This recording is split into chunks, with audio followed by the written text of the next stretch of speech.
Hi hello ಎಲ್ಲರಿಗೂ ವೈದ್ಯ YouTube ಚಾನಲ್ಗೆ ವೆಲ್ಕಮ್.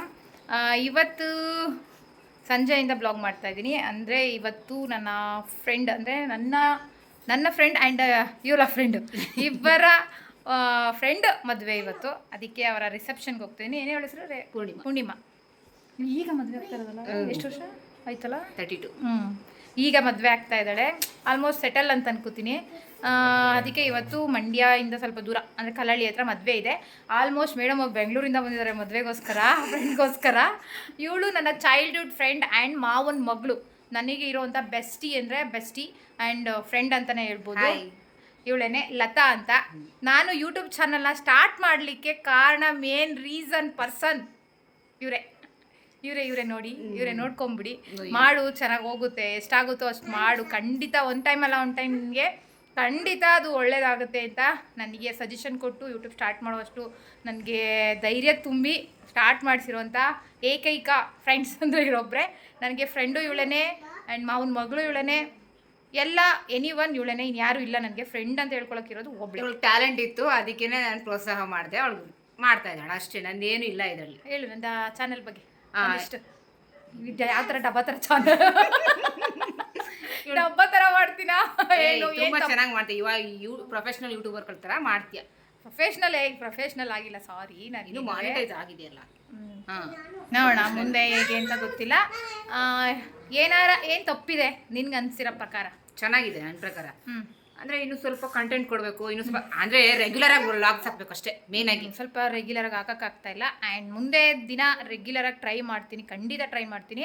ಆದರೆ ನಿಮ್ಮ ಸಪೋರ್ಟ್ ಕೇಳಬೇಕು. ಯಾಕೆ ಅಂತಂದರೆ ನಾವು ರೆಗ್ಯುಲರ್ ಹಾಕೋದಕ್ಕೆ ನಮಗೂ ನಮ್ಮ ವೀಡಿಯೋಗಳು ಚೆನ್ನಾಗಿ ಹೋಯಿತು ಅಂದರೆ ನಾವು ರೆಗ್ಯುಲರ್ ಹಾಕೋದಕ್ಕೆ ನಮಗೂ ಇಂಟ್ರೆಸ್ಟ್ ಇರುತ್ತೆ. ಬ್ಲಾಗ್ ಮಾಡೋದಕ್ಕೆ ನಮಗೂ ವೀಡಿಯೋಗಳು ಮಾಡೋದಕ್ಕೆ ತುಂಬ ಇಂಟ್ರೆಸ್ಟ್ ಇರುತ್ತೆ. ಹಾಗೆ ನಿಮ್ಮ ಸಪೋರ್ಟು ಬೇಕು. ಹಾಗೆ ನಂತರನೂ ಎಷ್ಟೋ ಹೆಣ್ಮಕ್ಳುಗಳು ಈಗ ಯೂಟ್ಯೂಬ್ ಮಾಡ್ತಾರೆ, ಅವ್ರಿಗೂ ಸಹ ಸಪೋರ್ಟ್ ಮಾಡಿ. ಯಾಕೆಂದರೆ ಅದರಿಂದ ಹೆಣ್ಮಕ್ಳುಗಳಿಗೆ ತುಂಬ ಹೆಲ್ಪ್ ಆಗ್ತಿದೆ, ಒಳ್ಳೆ ಥರ ಹೆಲ್ಪ್ ಆಗ್ತಿದೆ ಅಲ್ವಾ? ಮರಲೇ ಇದು ಫೈನಾನ್ಷಿಯಲಿ ಇಂಡಿಪೆಂಡೆಂಟ್ ಆಗ್ತಿದೆ ಅಷ್ಟೇ. ಇದು ಒಂದು ಪಾಯಿಂಟ್, ಫೈನಾನ್ಷಿಯಲಿ ಇಂಡಿಪೆಂಡೆಂಟ್ ಆಗ್ತಾ ಇದೆ. ಅದಕ್ಕೆ ಯೂಟ್ಯೂಬ್ನ ಯಾರು ನಾನು ಹೇಳೋ ಪ್ರಕಾರ ಯೂಟ್ಯೂಬ್ ರಾಂಗ್ ಅಂತ ನಾನು ಹೇಳಲ್ಲ. ಯಾಕೆಂದರೆ ಒಳ್ಳೆ ರೀತಿ ಮಾಡಿ ಅದರಿಂದ ಎಷ್ಟೋ ಜನ ಬಟ್ಟೆ ಬಿಸ್ನೆಸ್ಸು, ಮನೇಲೆ ಖಾರದ ಪುಡಿ ಬಿಸ್ನೆಸ್ಸು, ರಾಗಿ ಬಿಸ್ನೆಸ್ಸು, ಎಷ್ಟೋ ಥರ ಓಪನ್ ಮಾಡ್ಕೊಂಡಿದ್ದಾರೆ ಫಸ್ಟ್ ಯೂಟ್ಯೂಬ್ ಮಾಡಿಕೊಂಡು. ಅದರಿಂದ ಸ್ವಲ್ಪ ಸಬ್ಸ್ಕ್ರೈಬರ್ ಆಗಿ ಜನಗಳು ರೆಕಗ್ನೈಸ್. ಹಾಗೆ ಇವಾಗ ನಾವು ಹೋಗ್ತಾ ಇದೀವಿ ಮದುವೆಗೆ ನಾವಿಬ್ರು. ಅಲ್ಲಿ ಯಾವ್ಯಾವ ಫ್ರೆಂಡ್ಸ್ ಸಿಗ್ತಾರೆ ಗೊತ್ತಿಲ್ಲ, ನಂಗೆ ಎಲ್ಲರೂ ಒಂಚೂರು ಮರ್ತೋದಂಗೆ ಆಗ್ಬಿಟ್ಟಿದೆ ಆಲ್ರೆಡಿ. ಕ್ಲಾಸ್ಮೇಟ್ಸು. ಯಾಕೆ ಅಂದರೆ 17 ಇಯರ್ಸ್ ಆಯಿತು ಎಲ್ಲರೂ ನೋಡಿ. ನಾನು ತುಂಬ ಜನಗಳನ್ನೇ ನೋಡಿ 17 ಇಯರ್ಸ್ ಆಯಿತು. ಇವತ್ತು ನೋಡೋಣ ಎಷ್ಟು ಜನ ಸಿಗ್ತಾರೆ ಅಂತ. ಹಾಗೆ ಇವತ್ತೆಲ್ಲ ಹೋಗ್ತಾ ಇದೀವಿ. ಬನ್ನಿ ಮುಂದೆ ಬ್ಲಾಗ್ನ ನಿಮಗೆ ನಾನು ಮದುವೆ ರಿಸೆಪ್ಷನಲ್ಲಿ ತೋರಿಸ್ತೀನಿ. ಓಕೆ, ಬಾಯ್. ಹಂಗೂ ಹಿಂಗೂ ಅಡ್ರೆಸ್ ಹುಡ್ಕೊಂಡು ಬಂದ್ವಿ ಚೌಟ್ರಿಗೆ. ಆಲ್ಮೋಸ್ಟ್ ನಾನು ಈ ಚೌಟ್ರಿ ನೋಡಿರಲಿಲ್ಲ, ಅದರ ನಿಯರೇ ಗೊತ್ತಿರೋದೆ ಅಂದ್ಕೊಂಡೆ.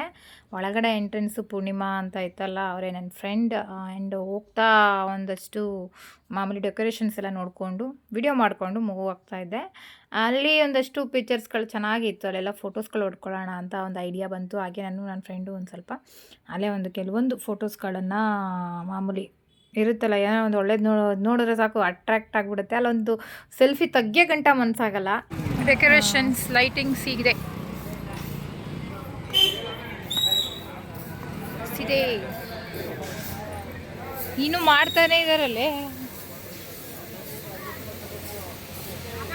ಇನ್ನೂ ಮಾಡ್ತಾನೆ ಇದ್ದಾರೆ, ಇನ್ನೂ ಡೆಕೋರೇಷನ್ ಮಾಡ್ತಾನೆ ಇದ್ದಾರೆ.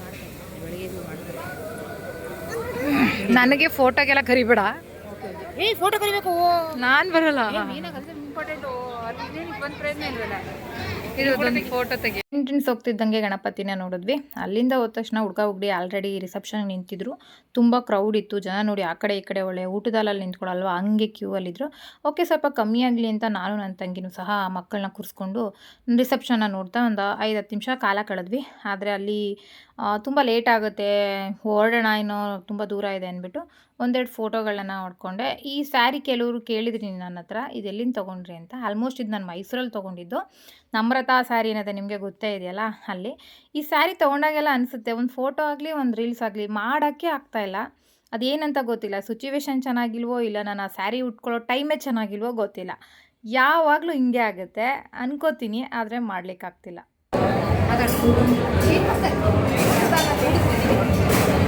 ಈಗ ಬಂದು ಕೂತಿದ್ದೀವಿ,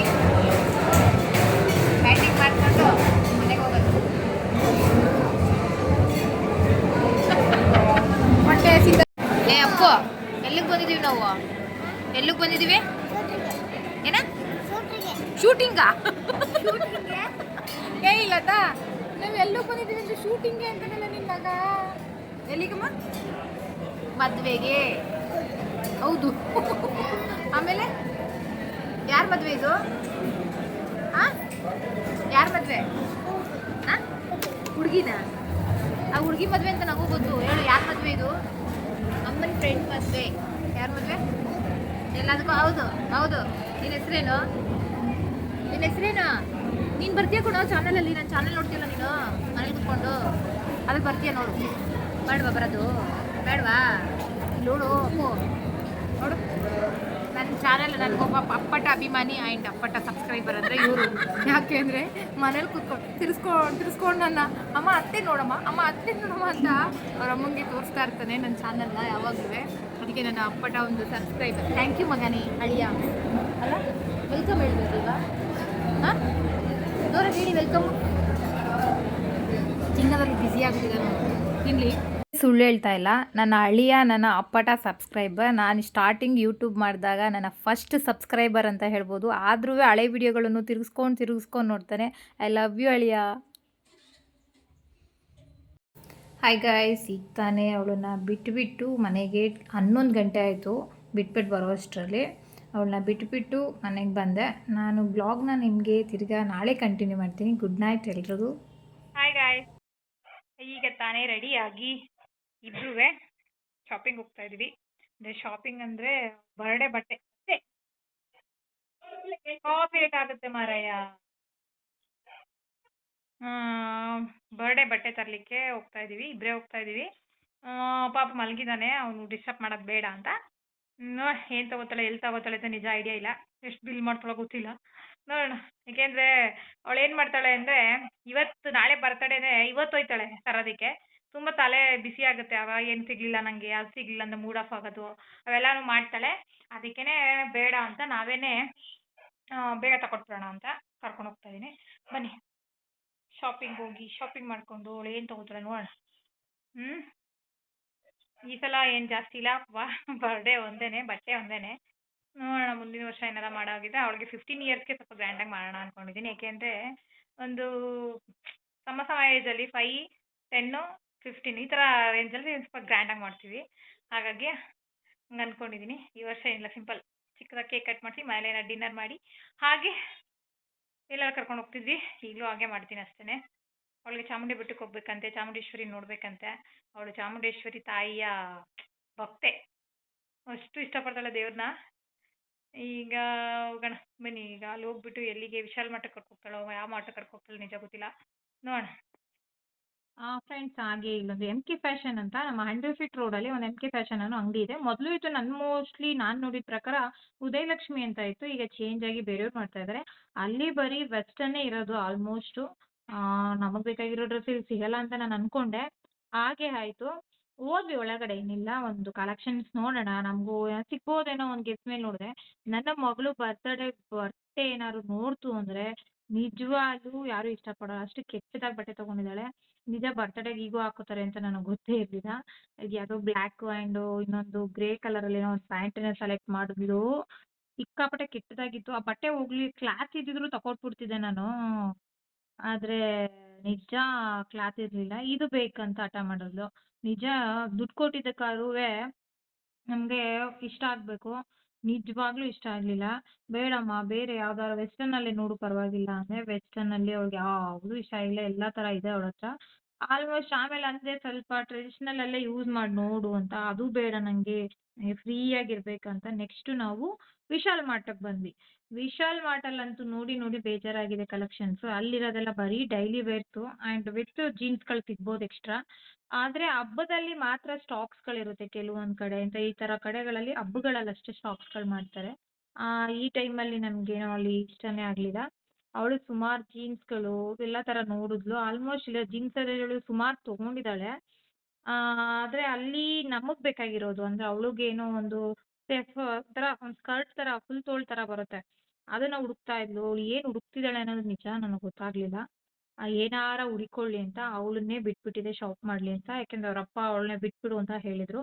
ಅದಕ್ಕೆ ಅವಳು ಎಲ್ಲ ಕಡೆ ನೋಡ್ತಾ ಇದ್ಲು. ಇಲ್ಲೂ ಸಹ ಕೂಪನ್ಸ್ಗಳಿತ್ತು. ಒಂದು 300, 3000 ಆ್ಯಂಡ್ 1000 ಈ ಥರ ಎಲ್ಲದಕ್ಕೂ ಕೂಪನ್ಸ್ಗಳಿದೆ. ಈಗಲೇ ಕೂಪನ್ ಕೊಡ್ತಾ ಇರೋದಿಲ್ಲಿ. ಆಗೆಲ್ಲ ಕೂಪನ್ಗಳಿರ್ತಿರ್ಲಿಲ್ಲ. ಬರೀ ಟ್ರೆಂಡಲ್ಲಿ ಮಾತ್ರ ನಾನು ಕೂಪನ್ ನೋಡಿರೋದು. ಆದರೆ ಇಲ್ಲಿ ಮಾಮೂಲಿ ವಿಶಾಲ್ ಮಾರ್ಟಲ್ಲೂ ಸಹ ಕೂಪನ್ ಕೊಟ್ಟಿದ್ದಾರೆ. ಇದೇ ಫಸ್ಟ್ ನಾನು ನೋಡಿರೋದು. ಇತ್ತೋ ಏನೋ ಗೊತ್ತಿಲ್ಲ. ಇಲ್ಲಿ ಕುರ್ತೀಸ್ಗಳೆಲ್ಲ ಇದೆ. ಅದೇ ಕುರ್ತೀಸ್ಗಳು ಅಷ್ಟು ಕ್ವಾಲಿಟಿ ಇಲ್ಲ. ಆಲ್ಮೋಸ್ಟ್ ಇಲ್ಲಿ ಅಷ್ಟು ಬಟ್ಟೆಗಳು ನನಗೂ ಸಮಾಧಾನ ಆ್ಯಂಡ್ ಸ್ಯಾಟಿಸ್ಫ್ಯಾಕ್ಷನ್ ಆಗಲಿಲ್ಲ. ಸುಮ್ಮನಾದೆ. ಆಮೇಲೆ ಇಲ್ಲಿ ಚಪ್ಪಲಿ ರ್ಯಾಕಲ್ಲಿ ಬಂದ್ಲು ಒಂದು ಸ್ವಲ್ಪ. ನನಗೆ ಶೂ ತಗೊಡಿ ಅಂತ. ಶೂನ ನೋಡಿದ್ಲು. ಆಲ್ಮೋಸ್ಟ್ ಇಲ್ಲೂ ಸಹ ಅಷ್ಟೊಂದು ಚೆನ್ನಾಗಿರೋ ಶೂಗಳು ಇರಲಿಲ್ಲ. ಆ್ಯಂಡ್ ನೆಕ್ಸ್ಟ್ ಅಲ್ಲಿ ಮುಂದೆಗಡೆ ತುಂಬ ಕಲೆಕ್ಷನ್ಸ್ಗಳಿವೆ. ಅಂದರೆ ಚಪ್ಪಲಿದೆ ಒಂದು ರ್ಯಾಕ್ ಕಲೆಕ್ಷನ್ಸ್ ಇದೆ. ತುಂಬ ಚೆನ್ನಾಗಿದೆ ಅಲ್ಲಿ. ಅಲ್ಲಿ ನೋಡಿದ್ವಿ. ಅಲ್ಲಿ ನನಗೆ ಇಷ್ಟ ಆಯಿತು ಚಪ್ಪಲಿ ರ್ಯಾಕು. ಆ್ಯಂಡ್ ಮಕ್ಕಳಿಗೆ ನಿಮಗೆ ಗೊತ್ತು ಇವಾಗ ಸಿಕ್ಕಾಪಟ್ಟೆ ಚಳಿ ಇದೆ. ನೆಲದ ಮೇಲೆ ಕಾಲಿಡೋಕ್ಕೆ ಆಗ್ತಿಲ್ಲ. ಅದಕ್ಕೆ ಇವಳು ತುಂಬ ಶೀತ ಆಗ್ತಾ ಇದೆ, ಹುಷಾರು ತಪ್ತಾ ಇದ್ದಾಳೆ. ಅದಕ್ಕೆ ಅವಳಿಗೊಂದು ಮನೇಲಿ ಓಡಾಡೋದಕ್ಕೆ ಚಪ್ಪಲಿ ತಗೊಂಡೆ. ತುಂಬ ಸಾಫ್ಟಾಗಿತ್ತು. ನನಗೊಂದು ಅವಳಿಗೊಂದು ತಗೊಂಡ್ವಿ. ಎಲ್ಲರಿಗೂ ಕ್ಯಾರಿ ಆಗುತ್ತೆ ಅಂತ. ಅದೊಂದು ನೋಡಿ ಹೆಂಗೆ ಹಿಡ್ಕೊ ಹೋಗ್ತಿದ್ದಾಳೆ ಚಪ್ಪಲಿನ. ಆ್ಯಂಡ್ ಇದೇ ಶೂ ತಗೊಂಡಿದ್ದು. ಹಂಗೆ ಅದು ತಗೊಂಡು ನಾವು ಈಸಿ ಬೈ ಅಂತ ಒಂದು ನಮ್ಮ ಕಲ್ಲಳ್ಳಿ ರೋಡಲ್ಲಿ main road Bangalore and Mysuru ರೋಡಲ್ಲಿ ಮಾಡಿದ್ದಾರೆ. ಹೊಸದು. ನಾನು ಇದೇ ಫಸ್ಟ್ ಇಲ್ಲಿಗೆ ವಿಸಿಟ್ ಮಾಡ್ತಾ ಇರೋದು. ಬಂದಿರಲಿಲ್ಲ, ತುಂಬ ದಿನ ಆಗಿತ್ತು ನೋಡಿದ್ದೆ ಹಾಕಿದ್ದಾರೆ ಅಂತ. ಇಲ್ಲಂತೂ ವರ್ಸ್ಟ್‌ಗೆ ವರ್ಸ್ಟೇನೆ, ನಾನೇ ಹೇಳ್ತೀನಿ, ಯಾರೂ ಹೋಗಬೇಡಿ. ಇಲ್ಲಂತೂ ಸ್ಟಾಕ್ಸ್‌ಗಳೇ ಇಲ್ಲ. ನನ್ನ ಮಗಳು ಒಂದು ರೌಂಡ್ ಬಂದು ಅಮ್ಮ ಇಲ್ಲಿ ಏನೂ ಇಲ್ಲ ಅಂದ್ಲು. ಓಕೆ, ಏನೋ ನೋಡು, ಯಾವ್ದು ಇಷ್ಟ ಆಗುತ್ತೆ ನೋಡು, ಇಲ್ಲ ಬೇರೆ ಕಡೆ ತಗೊಳ್ಳೋಣ ಅಂತ ಅಂದ್ಕೊಂಡ್ವಿ. ಅವಳು ಈ ಥರ ಸ್ಕರ್ಟ್‌ಗಳನ್ನ ನೋಡ್ತಾಳೆ, ಫುಲ್ ಲ್ಯಾಮು ಸ್ಕರ್ಟ್‌ಗಳು. ಅವಳಿಗೆ ಆ ಥರ ತುಂಬ ಫ್ರೀಯಾಗಿರಬೇಕು ಬಟ್ಟೆ ಅವಳಿಗೆ. ಈ ಪಿಟಿನೂ ಹಾಕಲ್ಲ ಅವಳು, ಜಾಸ್ತಿ ಟೈಟಿಂಗ್ ಹಾಕಲ್ಲ. ಬಂದಿದ್ದು ನಾವು ಟ್ರೆಂಡ್‌ಗೆ. ಟ್ರೆಂಡ್ ಅಂದರೆ ನಮ್ಮ ಕರ್ನಾಟಕ ಬಾರ್ ಹತ್ರ ಬರುತ್ತೆ ಇದು. ಆ್ಯಂಡ್ ಫಿಟ್ ರೋಡು ಅಲ್ಲೇನೆ ನಿಯರು. ಅಲ್ಲಿ ಬಂದ್ವಿ. ಅಲ್ಲಿ ಒಂದು ಸ್ವಲ್ಪ ಕಲೆಕ್ಷನ್ನು ಒಂದು ಸ್ವಲ್ಪ ಓಕೆ ಅನಿಸ್ತು. ಅಲ್ಲಿ ಈ ಒಂದು ಶರ್ಟ್‌ನ ನೋಡಿದ್ಲು, ಇದು ತಗೋತೀನಿ ಅಂತ. ಪ್ಯಾಂಟಿಗೂ ಶರ್ಟ್‌ಗೂ ಕಾಂಬಿನೇಷನ್ನೇ ಇಲ್ಲ. ಅಷ್ಟು ವಿಚಿತ್ರವಾಗಿ ತಗೊಂಡಿದ್ದಾಳೆ. ಅದು ತಗೋತೀನಿ ಅಂತ ನಾನು ಬೇಡ ಅಂದ್ಬಿಟ್ಟು ನನ್ನ ಹೆಗ್ಲ ಮೇಲೆ ಇದೆ ನೋಡಿ ಈ ಒಂದು ಸ್ಕರ್ಟನ್ನು ನಾನು ಚೂಸ್ ಮಾಡಿದೆ. 3ರಲ್ಲಿ ಈ ಶರ್ಟ್ ಒಂದೇ ಇಷ್ಟ ಆಗಿದ್ದು, ಇದಾದರೂ ಸುಮಾರಾಗಿರುತ್ತೆ ಅಂತ. ನಿಜ ಮಕ್ಕಳನ್ನ ಕರ್ಕೊಂಡು ಹೋಗಬಾರ್ದು ಅಂತ ನನಗೆ ನಿಜ ಇವತ್ತೇ ಅನಿಸಿದ್ದು. ನಾವೇನು ತೊಗೊಬಂದು ಕೊಡ್ತೀವೋ ಅದನ್ನು ಹಾಕೋದಕ್ಕೆ ಅಭ್ಯಾಸ ಮಾಡಿಸ್ಬೇಕು ಮಕ್ಕಳಿಗೆ. ಮಕ್ಕಳನ್ನ ಶಾಪಿಂಗ್ ಮಾಡಿ ಅಂದರೆ ಹಿಂಗೆ ಮಾಡೋದು. ನಾನಾಗಿದ್ದರೆ ಒಂದು ನೀಟಾಗಿ ಒಂದು ಲಂಗ ಜಾಕೆಟೋ ಇಲ್ಲ ಅಂತಂದು ಚೂಡಿನೋ ಕೊಡಿಸಿರುವೆ. ಅವೆಲ್ಲ ಹಾಕಲ್ಲ ಅಂತೆ ಅವಳು. ಹಾಗೆ ನೋಡಿ ಇದನ್ನು ನನಗೆ ಬೇಕಂದ್ಬಿಟ್ಟು 3 ಅಂದರೆ ಇನ್ನೊಂದೆರಡರಲ್ಲಿ 3ರಲ್ಲಿ ಚಾಯ್ಸ್ ಮಾಡಿದ್ಲು. ಈ 3ರಲ್ಲಿ ಯಾವುದು ಹೇಳಿ ಅಂತ. ನನಗೆ ಸ್ವಲ್ಪ ಸಮಾಧಾನ ಆಗಿದ್ದು ಇದರಲ್ಲೇ ಓಕೆ ಅನ್ನಿಸ್ತು. ಮಕ್ಕಳು ಖುಷಿಗೋಸ್ಕರ ನಾವು ಕಷ್ಟಪಡೋದು. ಹಾಗಾಗಿ ಅವ್ರು ಕೇಳಿದ್ದನ್ನು ಕೊಡಿಸೋದ್ರಲ್ಲಿ ತಪ್ಪಿಲ್ಲ ಅನ್ನೋದು ನನ್ನ ಭಾವನೆ. ನಿಮ್ಮ ಭಾವನೆಯನ್ನು ನೀವು ಕಮೆಂಟಲ್ಲಿ ತಿಳಿಸ್ಬೋದು. ನಿಮ್ಗೆ ಏನು ಅನ್ನಿಸ್ತು ಅನ್ನೋದನ್ನು. ಐ ಹೋಪ್ ಈ ವಿಡಿಯೋ ನಿಮಗೆ ಇಷ್ಟ ಆಗಿದೆ ಅನ್ಕೋತೀನಿ. ಇಷ್ಟ ಆಗಿದ್ದಲ್ಲಿ ಲೈಕ್ ಮಾಡಿ, ಶೇರ್ ಮಾಡಿ, ಹಾಗೆ ಸಬ್ಸ್ಕ್ರೈಬ್ ಮಾಡಿ. ಮರೆಯದಾಗೆ ನಿಮ್ಗೆ ಏನು ಅನ್ನಿಸ್ತು ಅನ್ನೋದನ್ನು ಕಮೆಂಟಲ್ಲಿ ತಿಳಿಸಿ ಅಂತ ಹೇಳ್ತಾ ಈ ವಿಡಿಯೋ ನಾನು ಇಲ್ಲಿಗೆ ಎಂಡ್ ಮಾಡ್ತೀನಿ. ಐ ಹೋಪ್ ಎಲ್ಲರಿಗೂ ಶುಭರಾತ್ರಿ. ಬಾಯ್, ಟೇಕ್ ಕೇರ್.